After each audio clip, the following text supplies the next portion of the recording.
You're listening to the Amazing Facts Daily Devotional. Today's topic, Thomas.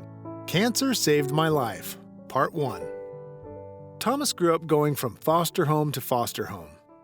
None of them were Christian, and abuse was pretty common in most of them, not to mention alcohol and drugs.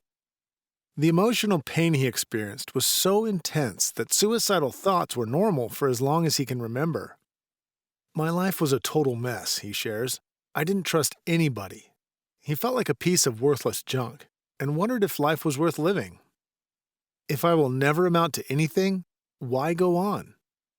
As he searched for meaning in his life, he turned to many things he thought would make him happy. He worked on movie sets, but that brought no fulfillment.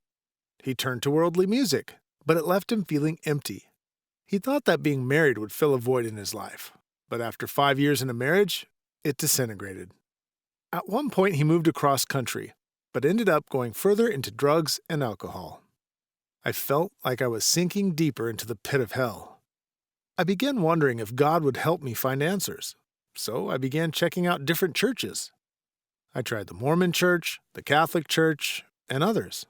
It was a dead end, he remembers.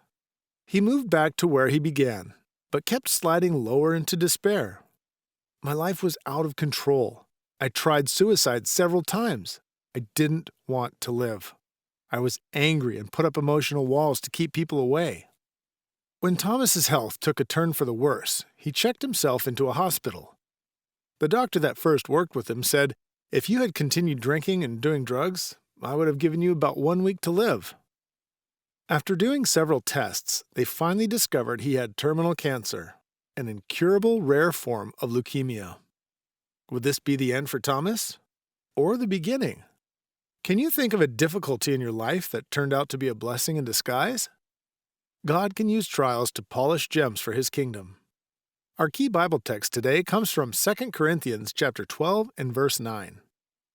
"And he said unto me, My grace is sufficient for thee, for my strength is made perfect in weakness. Most gladly, therefore, will I rather glory in my infirmities, that the power of Christ may rest upon me." Thank you for listening to the Amazing Facts Daily Devotional.